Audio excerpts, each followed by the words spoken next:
I tried to stay positive for my dad's sake. He'd remarried, and I wanted to at least try.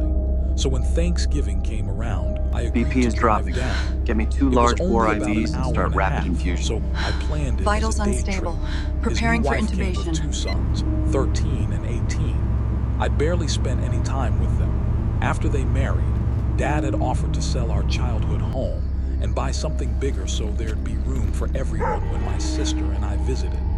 She flatly refused. She insisted on keeping his house, said it was a nice neighborhood, even though the place was clearly too small for a blended family. Later, we realized the obvious. She didn't want us visiting at all. I got there late morning. The whole house felt tense, like I'd walked into an argument that had just gone silent. I went to the kitchen and asked the standard Thanksgiving question, "What can I do to help?" Without even looking up, she snapped, "I don't need any help." So I backed off and spent the next few hours on the couch with my new stepbrothers, watching the parade. They barely spoke, just grunted at the TV. It was painfully awkward. Around noon, she yelled for her oldest to come carve the turkey. My dad, trying to play host in his own house, stood up. "I'll get it, honey," he said, heading for the bird. He made the first slice, then stopped. "This isn't done," he said, frowning. "It's still pink." She bristled immediately. "Well, the oven must be broken then." It was practically brand new. Dad had redone the entire kitchen the year before, but no one argued. The turkey went back in for another 30 minutes. When we finally sat down, everything felt wrong. Growing up, dinner was an occasion. Table fully set, drinks poured, someone saying grace. This time, half the place settings were missing something, and nobody had anything to drink. She huffed, stomped back to the kitchen, and yelled over her shoulder, "Well, what does everyone want? Tea? Soda?" No one said grace. We just started passing food. I won't dwell on the details, but the meal was terrible.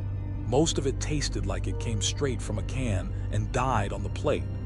There was some orange mush I had to spit into my napkin, rutabagas, apparently. The turkey was finally cooked through, but it had no seasoning at all, like chewing a dry sponge. But the food wasn't the worst part.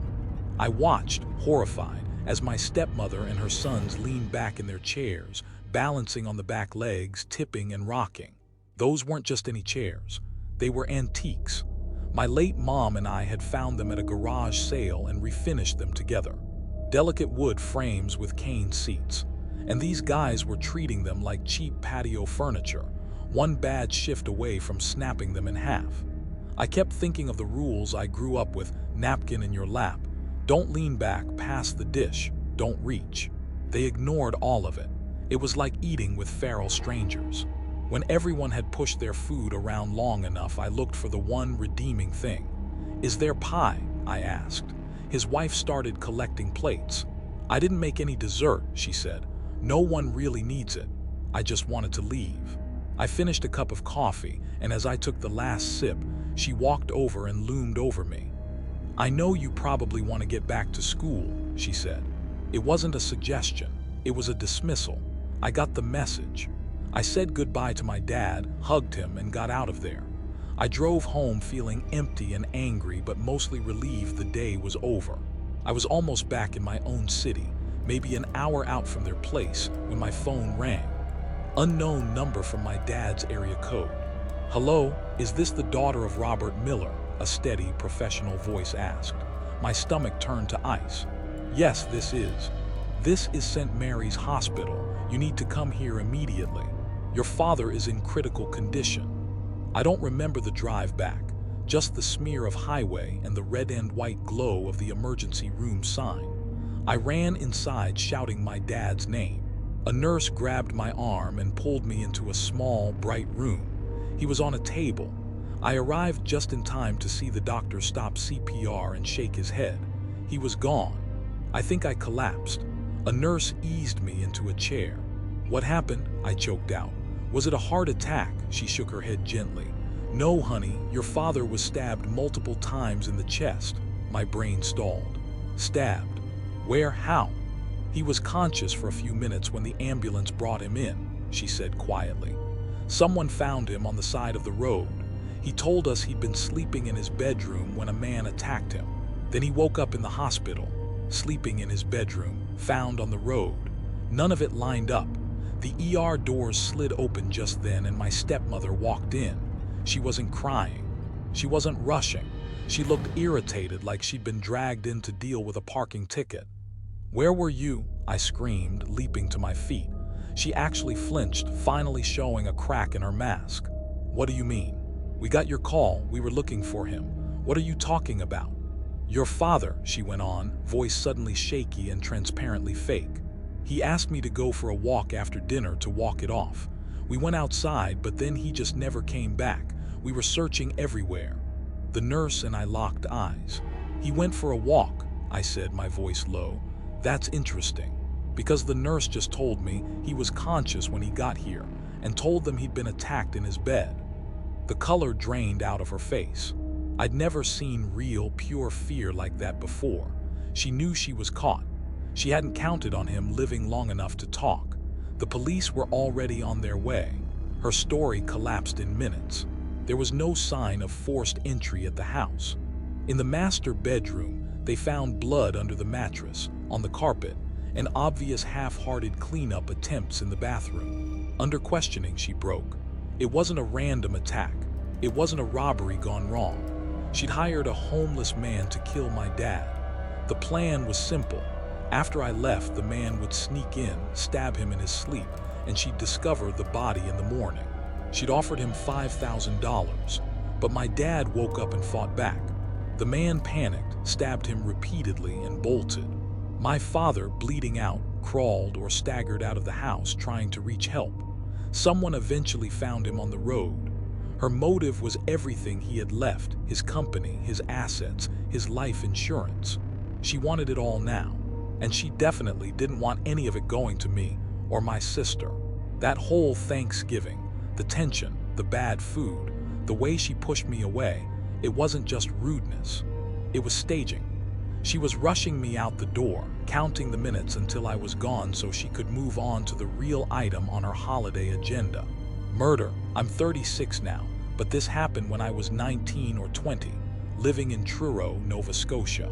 I was in that weird limbo after high school. No university, crappy retail job, no real plan. My family was in another province. I was lonely and looking for something without really knowing what. That's how I ended up at that church. It wasn't one of the old stone ones. It met in a rented hall. At first it felt perfect. Everyone was welcoming, all smiles and hugs, inviting me for coffee right after my first service. It felt like I'd finally found some kind of family. After a few weeks, though, something felt off. The smiles lasted a second too long. The way everyone nodded in unison whenever the pastor spoke, it didn't feel like people agreeing. It felt like people obeying. Less a community, more a club with hidden rules. It felt occultish.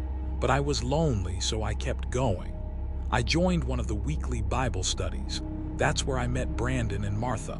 They were in their early 30s, and they really took an interest in me.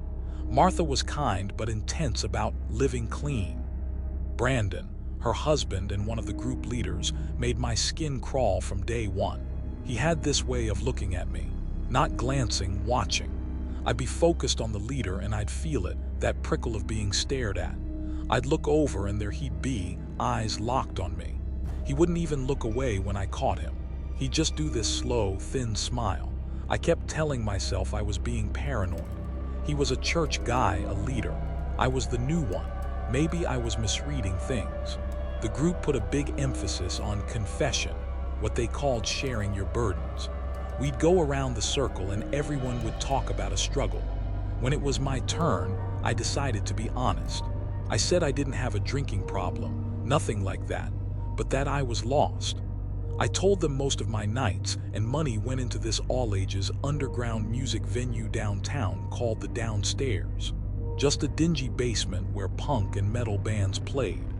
I confessed that I went every Thursday, Friday, and Saturday, just to stand in the crowd and feel something other than emptiness in my apartment. I told them I felt guilty, like I was wasting my life, but I didn't know how to stop. I wanted help. They were all very supportive. Lots of "we'll pray for you." Martha put a hand on my shoulder and said God had better plans. I looked over at Brandon. He had that look again, not compassion, hunger. He smiled.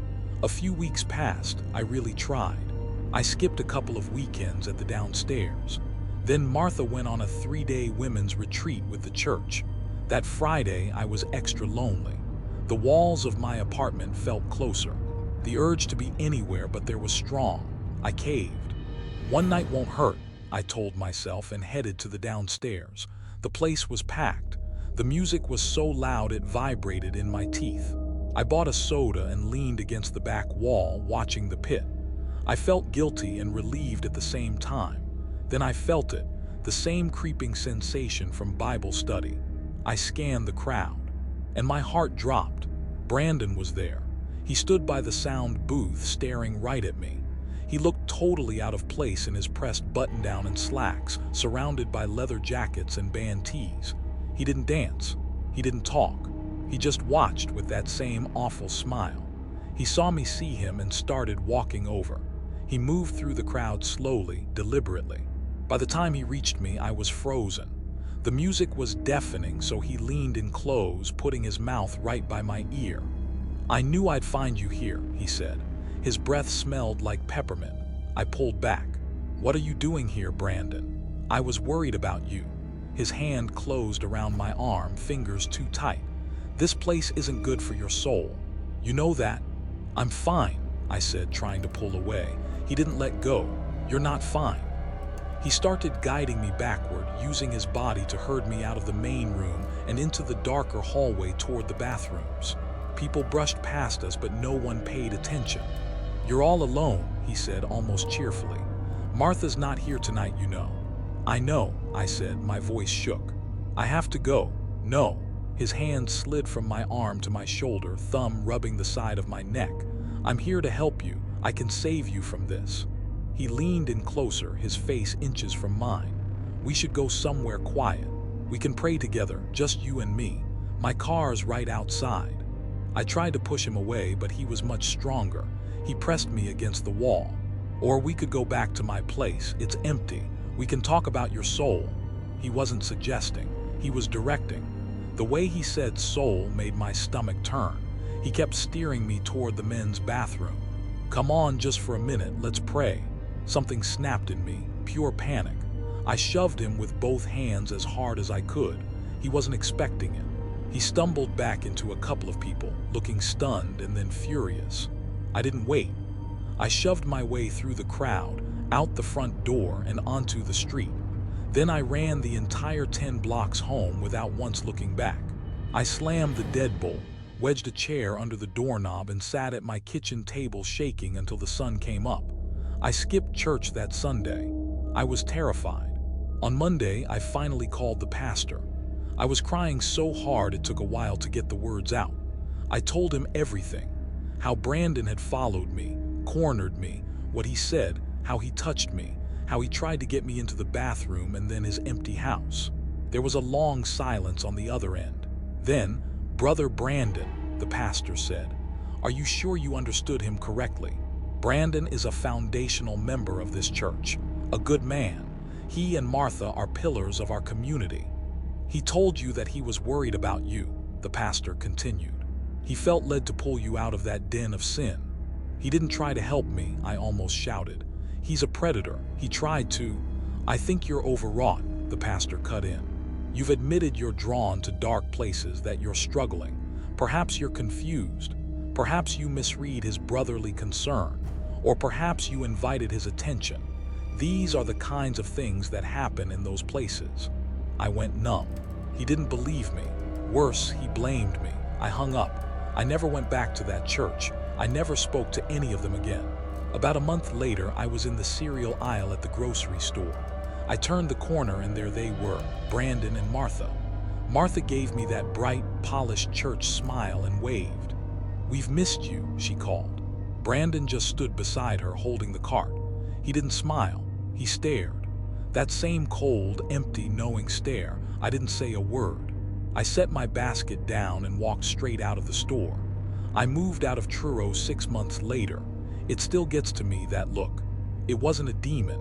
It wasn't a monster, it was just a man, and everyone was on his side. This was a long time ago, 1970. I was 15. Things were different then. My home life was a mess and my parents barely noticed me, so when summer came, I left. I stuffed a change of clothes into a backpack, pocketed what little cash I had, and stuck out my thumb. I decided I wanted to see northeastern Quebec. No reason, just because. I'd been hitchhiking for a few weeks.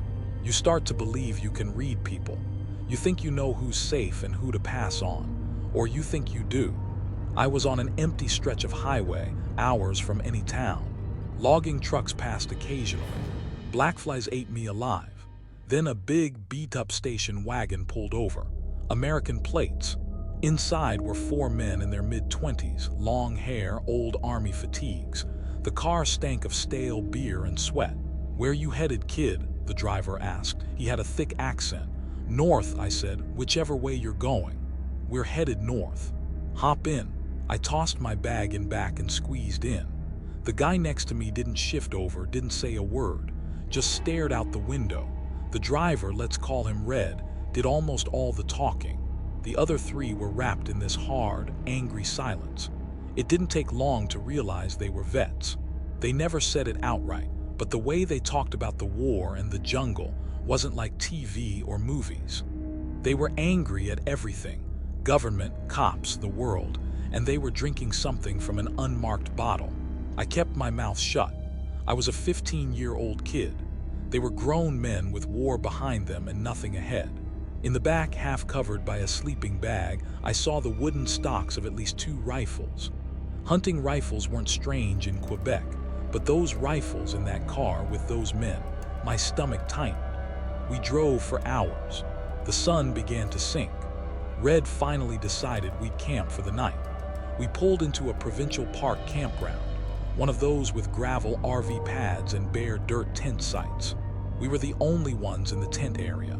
They started unloading. I didn't have a tent, just a bedroll to lay under a tree. That's when the ranger showed up. He was older, late 50s, neat brown uniform, driving a little electric cart. He spoke French first, then switched to accented English when he saw the plates. "Welcome, gentlemen. I just need to collect the site fee for the night." Red stood up. He was big and loomed over the ranger. "We'll pay in the morning," he said. Not asked, said. The ranger shook his head, still polite. "I'm sorry, sir. Policy is you pay on arrival. It's $10. Red stared. The other 3 stopped moving and watched. The air got heavy. "We don't have it right now," Red lied. I'd seen him peel a roll of bills at a gas station earlier. The ranger sighed. He looked tired. "Then I'm afraid I'll have to ask you to leave the park." "We're not leaving," the skinny guy from the back seat said. The ranger looked from one to the other. 4 hard-faced men. 1 kid who didn't count. "Well," he said carefully, "I don't want trouble. I'll make my rounds. I'll be back in 30 minutes. If you don't have the fee, you'll have to go." "Okay," he didn't wait for agreement. He turned the cart and drove off, the little motor whirring into the trees. The second he was out of sight, the mood changed. The anger went from simmer to cold. "That pig," Red muttered. "He'll be back. He'll bring cops," the skinny guy said. "No, he won't," Red said. He walked to the back of the wagon and flipped the sleeping bag off the rifles. He picked one up and worked the action. My blood went cold. "He comes back," Red said. "He doesn't leave." They started planning it, calmly, like planning dinner. "He'll come from that loop," Skinny pointed out, gesturing at the gravel road. "You get in those trees." He indicated a stand of pines beside the site. "I'll stay by the car. When he stops, you take him." "What about the kid?" one of them asked, nodding at me. My heart hammered. Red looked at me for a long, empty second. "The kid's fine, he's with us." "Aren't you, kid?" I nodded. I couldn't make my mouth work. They were going to kill a park ranger over $10. I realized it wasn't about the money. It was about having someone to aim that anger at.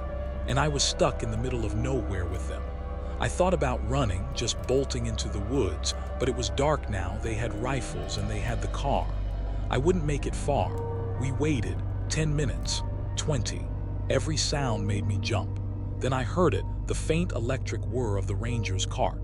He was coming back. Red nodded at Skinny and they moved. Red slipped into the trees by the road, rifle low. Skinny stood near the car, one hand tucked inside his jacket. The cart's headlight cut through the dark, getting closer. I didn't plan what I did next. I just moved. I ran out into the middle of the gravel road, waving my arms like a maniac. The ranger slammed on the brakes. The cart skidded to a stop. His eyes were wide. "Son, what's wrong? Get out of the road." I rushed right up to his cart, breathing hard. "You have to go," I hissed. "Right now." "What are you talking about?" "They have guns," I said, pointing back toward the campsite. "They're waiting for you. They're going to kill you. Please, just go. Don't come back." He looked past me into the dark of the site. Maybe he saw a shadow. Maybe he saw the glint of metal. Whatever he saw, his face went white. He didn't say thank you. He didn't say anything.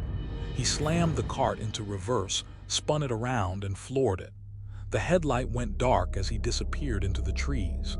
I stood there shaking, then turned and walked back. It was the longest walk of my life. Red emerged from the trees. Skinny took his hand from his jacket pocket. They both stared at me. "Where'd he go?" Red demanded. My mind raced. "I don't know," I lied. "I went into the woods to use the bathroom. When I came back, he was just driving off fast. I think he got spooked." Red studied my face. 10 seconds felt like an hour. I waited for him to hit me or worse. Then he laughed. "Coward," he spat. He tossed the rifle back into the car. "Probably went to call the cops." "We should go," Skinny said. "We're not going anywhere," Red replied. "Let him come." No one came. We stayed all night.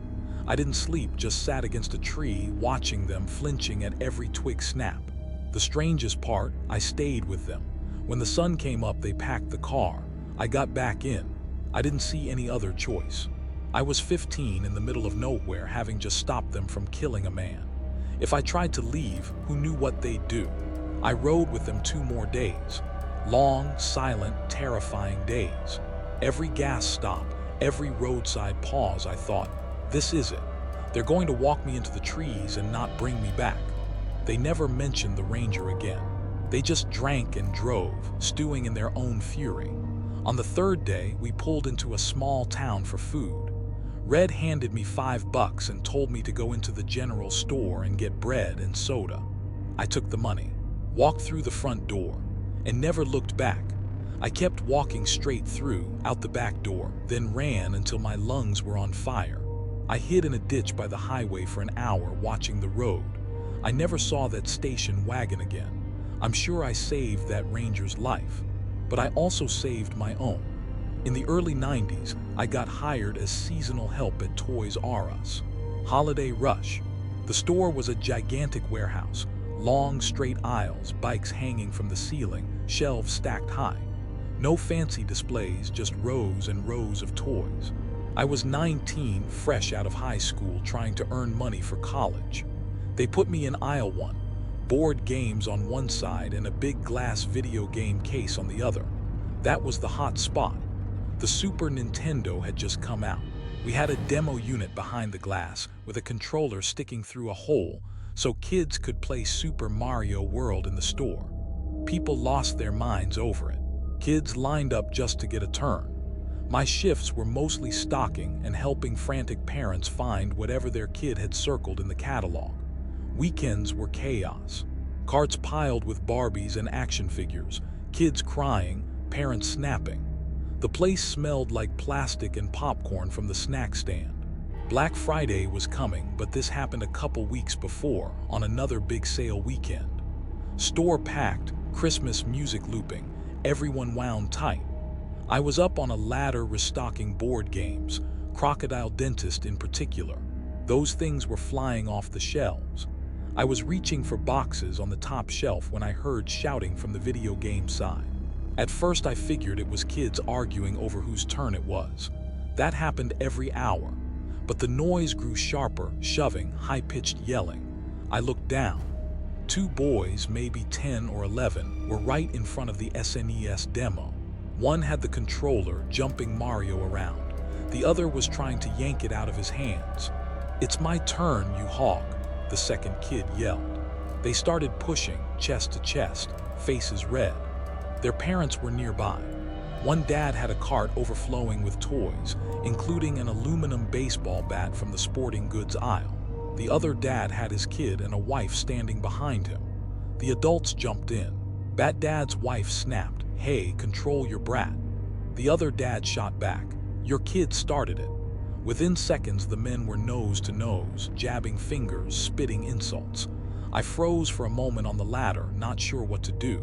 We hadn't been trained for breakups brawls. That was usually the manager's problem. I started climbing down, calling, "Hey, guys, let's calm down." They ignored me. Bat Dad grabbed his kid's arm and tried to pull him away. The other boy swung and punched him in the side. Bat Dad snapped. He reached into his cart, grabbed the aluminum bat, and swung with everything he had. It struck the other father square in the back with a dull, sickening thud, like hitting a watermelon.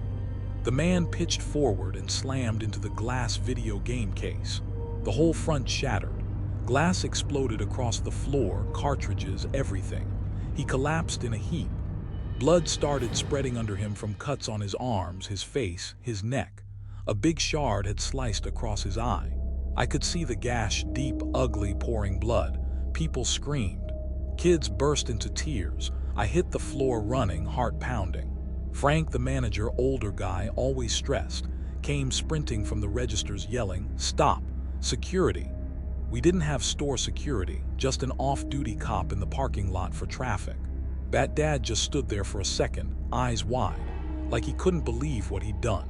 Then he dropped the bat, grabbed both his kids, one under each arm, and bolted for the exit, knocking over a puzzle display. Frank and another employee tried to block him, shouting. Customers either stared or backed away. The cop from outside heard the chaos and rushed in, radio crackling. Big guy, used to rowdy crowds. He tackled Bat Dad near the doors and wrestled him down. The kids were screaming, "Daddy," while the cop pinned him. The guy resisted, twisting and kicking, so the cop got rough punches to the ribs, knee, and his back. It was messy. Blood from the dad's nose smeared on the tile.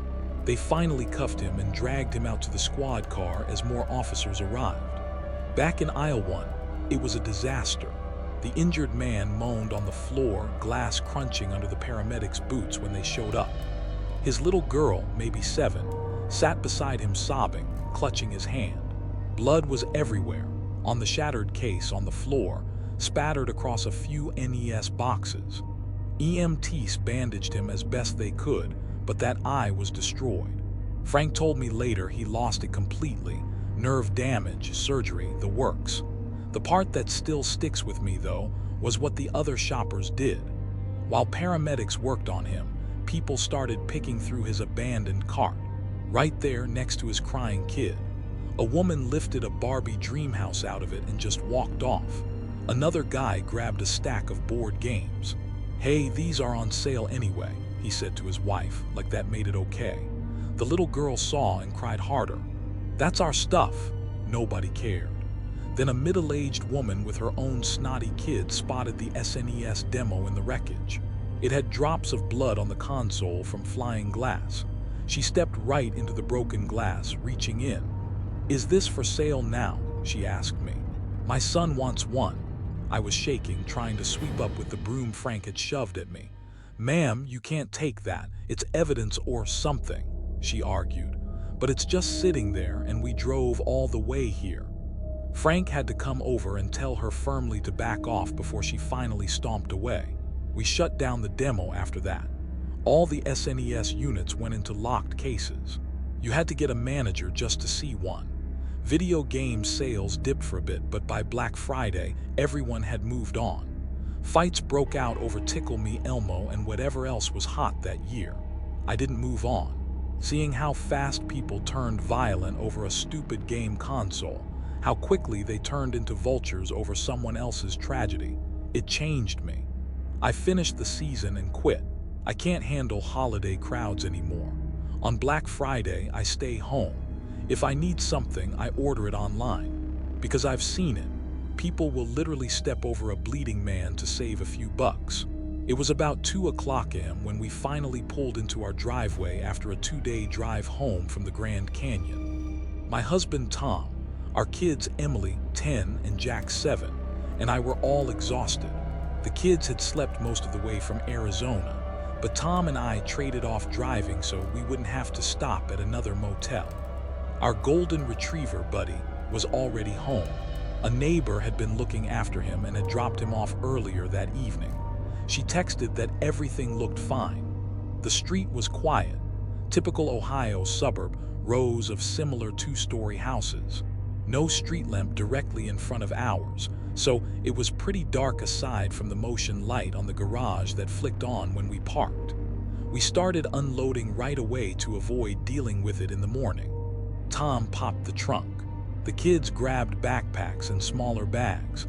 I took 2 suitcases to the porch and fumbled for the front door key. Buddy must have heard us. He started barking inside, his usual excited "you're home" barks. Then it changed. The barking dropped to a low, steady growl, and I heard him scratching at the living room window that overlooks the driveway. I was on the porch, key in the lock, when I glanced over. Buddy was up on his hind legs, paws on the sill, staring straight up at the second-floor window, our bedroom window. I followed his gaze. A dark shape filled part of the glass, a clear silhouette of a person standing there. Backlit slightly by the hallway light we'd left on a timer. Head, shoulders, upper torso, just a black outline perfectly still. I froze for a heartbeat, then hissed, "Tom, come here, look at the window." He straightened from the trunk, annoyed and tired, but walked over. "What?" he asked. "Up there, our bedroom." He squinted. I saw his face shift. "Yeah, what the hell?" The kids were still at the car, not paying attention. I was grateful for that. Buddy's growling intensified. We stood there staring up for maybe 10 seconds. The shape didn't move. "It's probably the coat rack," Tom finally said. "You know, with your jacket. Light's just hitting it weird." We did have a tall wooden coat stand near the window. I'd left a couple of things hanging on it before we left. "Yeah, maybe," I said, feeling foolish and wired at the same time. "The angle from down here." We laughed, but it was thin, exhausted laughter. The kids shouted, asking if they could go inside. I unlocked the door. Buddy barreled out, tail wagging, then immediately looked toward the stairs and whined. We brought in the bags, locked the car, and headed up. The house smelled closed up, but nothing seemed disturbed downstairs. In our bedroom, I flipped the light on and went straight to the window. The coat rack was there, but from inside, it didn't match what we'd seen. It was a bit off to the side, and the jackets didn't hang in a way that could have created that full human outline. Tom noticed too. Doesn't look the same." We peered out. The driveway below was empty, just our SUV. "Maybe it was a reflection," I said, but it nagged at me. We grabbed a flashlight and went back outside to check from the yard. Looked up. Nothing. The window was blank. "Okay, that's weird," Tom admitted. "Think someone was actually in there." The thought slammed into me.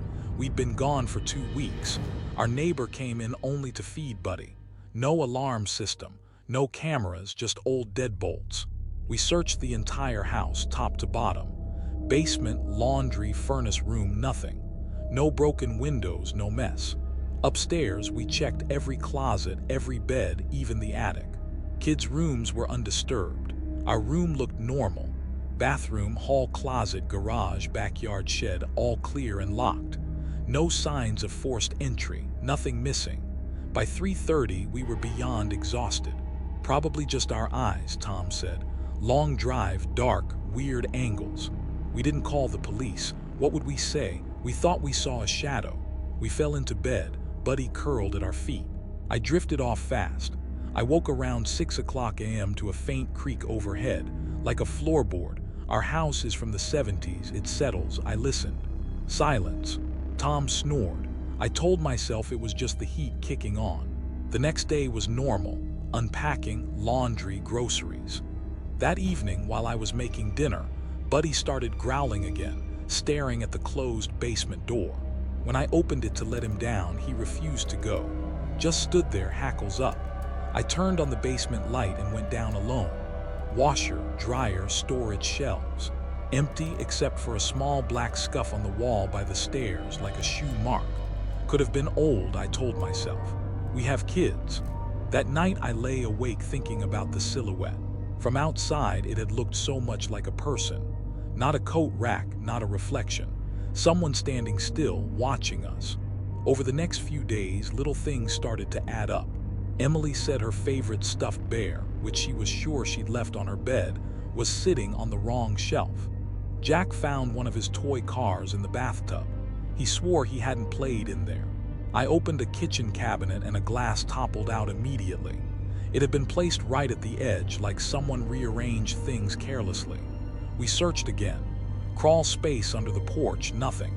Vents, ridiculous, but we looked, nothing. Then one afternoon, when I was home alone, I heard footsteps above me.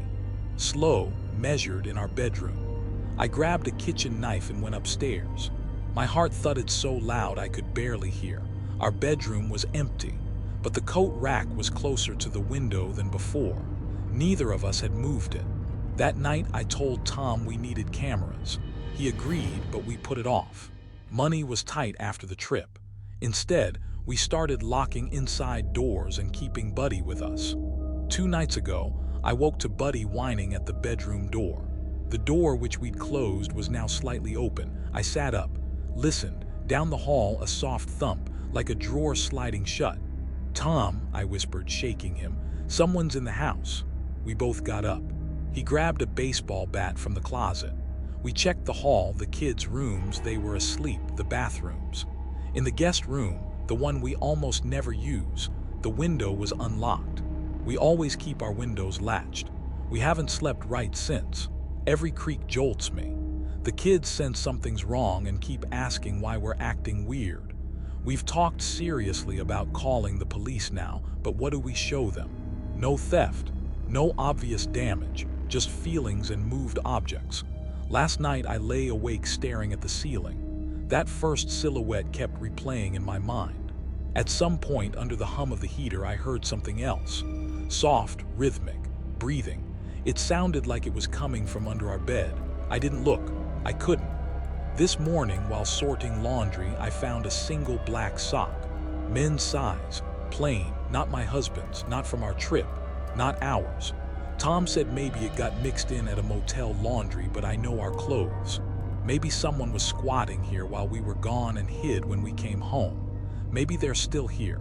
Maybe I'm losing it. But that shadow in the window was real. And whatever it was, it saw us first. I used to volunteer as a park guide in Colorado, and over the years I learned how unforgiving the woods can be. People imagine forests as peaceful, healing places. They can be. But one wrong turn can erase you. The older rangers told one story over and over to new guides. It was a warning. It was about a little boy named Jard Adato who disappeared in 1999 while hiking in Roosevelt National Forest. What made it terrifying was that it really happened, and no one truly knows how. It was the morning of October 2, 1999. Cold air, clear sky, pine-covered hills rolling in every direction. Jard lived with his father, Alan, who ran a small mountain lodge. A group of church volunteers was staying there and decided to take a short hike along the Big South Trail, which follows the river through the forest. Jard wanted to go. He was 3, energetic, bright, full of life. Alan hesitated, but the group promised to watch him and his sister closely. The hike was supposed to be simple, a few miles, back by lunch. Alan watched them walk down the dirt path, trees closing around them. He had no idea it was the last time he'd see his son alive. They started around 10 o'clock a.m. at first. It was just a normal hike. Trail winding along the water, boots crunching on dry ground, the rush of the river nearby. Jard ran ahead, tossing stones, chasing butterflies. Then he ran just a little farther, rounded a bend out of sight.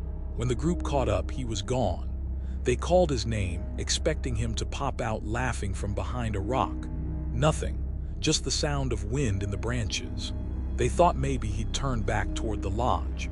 But when they retraced their steps and saw no sign of him, panic took over. They searched for nearly an hour, voices echoing his name through the canyon. Finally, they went back and told Alan. He grabbed a jacket and flashlight and sprinted up the trail, shouting until his voice broke. By afternoon, the search was huge. Local authorities, park rangers, volunteers, helicopters. Dogs followed his scent until it faded near a stream crossing. The temperature dropped as the day went on. The forest seemed to press closer as the light faded. The next morning, searchers found something odd.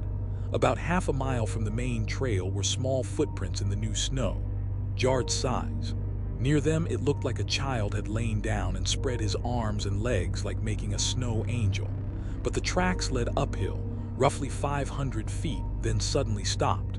No drag marks, no blood, no sign of struggle, and no more prints. They combed the area for days. Helicopters scanned the slopes. Divers searched the river. Hundreds of people scoured every ravine and clearing. It was as if he'd stepped off the planet. Snow eventually came in earnest. The official search ended. The case cooled. Alan didn't. Year after year, when the snow thawed, he went back, put up flyers, talked to reporters, walked those trails searching for anything. 4 years later, in 2003, 2 hikers were climbing a steep, remote slope about 5 miles from where Jard went missing. Near a tangle of fallen branches, one spotted a scrap of blue fabric. They pulled it free. A child's fleece sweater. Nearby lay a pair of tiny pants and shoes with Disney's Tarzan on them. They called the authorities. Investigators found that the clothing was strangely clean, almost no tears, little sign of weathering. The shoes in particular looked like they could have come straight off a store shelf. Farther uphill, they found a few bone fragments, a small molar tooth, and part of a skull. DNA confirmed everyone's worst fear. It was Jard. Even with this, nothing made sense. The remains were found high up a steep, rocky slope that would be nearly impossible for a toddler to climb. There were no obvious animal bite marks on the bones, no clear signs a predator had dragged him there. Experts suggested a mountain lion could have taken him, but big cats usually drag prey downhill, not up. Others said maybe he wandered there himself. That didn't seem possible either. The official cause remained exposure, but off the record, investigators admitted they were baffled. His shoes were too clean, his clothes too intact. Somehow the forest had held him for years and then returned only fragments in a place that didn't fit any simple story. Years later, as part of my ranger training, I hiked that same area. Standing there, the quiet felt heavy. You could hear the river faintly and the whisper of wind through pines. Peaceful on the surface, but under it, wait. I tried to picture what that boy saw. Trees towering above, shadows stretching, the cold creeping in as the sun slid behind the ridge. Maybe he followed the sound of water, thinking it would lead to home, like people always say. But the deeper you go, the more everything looks the same. One tree blends into the next. Every rock, every stump repeats. You turn around and the trail is gone. Then night comes. The temperature drops below freezing. The woods go still. No birds, no insects, just darkness. You can't see the path. You can't tell which direction leads out. You sit and wait, hoping someone finds you in time. What unsettles me most is that there was no clear monster in his story. No ghost, no legend. Just the forest itself, cold, quiet, endless. It doesn't care if you're 3 or 30. Once you're lost, you're just not there anymore. Alan used to say the worst part wasn't the loss, it was the not knowing. The mountains took his boy and returned only a sweater, some shoes, and a few bones. The rest stayed hidden. When I guide hikers now, I sometimes tell a version of Jard's story. I don't use his name anymore. I just say, there was once a little boy who walked ahead of his group one fall morning and never came back. His footprints stopped in the snow, and years later, his sweater turned up looking almost new. Then I tell them, the forest doesn't misplace people, it keeps them. Here's the last one the way I remember it, the way Nikki told it to me when I was a kid. She'd lean against the kitchen counter, stare past me like she was watching a replay and say, "Listen, remember this, I've never forgotten." Nikki grew up with my dad in the same small town. In the early 80s, she was in her mid-20s. She was the kind of person who kept jumper cables in the car for strangers, who baked extra Christmas cookies for neighborhood kids. If someone on the shoulder waved for help, she stopped. One Saturday, she had to drive into the city, 2 hours each way, to drop off boxes for a friend who'd moved. She took her old blue Honda Civic, the one with the tape deck that always clicked on side B, and a folded paper map in the glove box. Late morning, she hit the highway. Thermos of coffee, full tank, gray sky. About an hour in, after miles of fences and dry grass, she saw a man walking along the shoulder. Faded army jacket, jeans, heavy backpack. As she approached, he turned and thrust out his arm, thumb up, quick and hopeful. Nikki slowed without really thinking. She checked her mirrors, pulled onto the shoulder.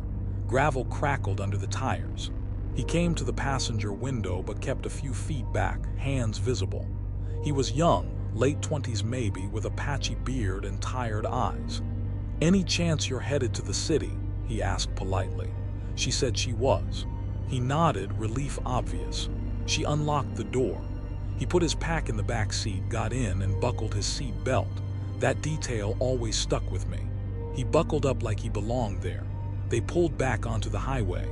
Conversation started light, weather, traffic, but never died out like small talk usually does. They talked about music. He liked Springsteen and old Motown. Food. He joked he could live off pancakes. Money. He said he was between jobs, hoping his cousin in the city could get him work unloading trucks. He sounded more worn out than bitter. He thanked her repeatedly.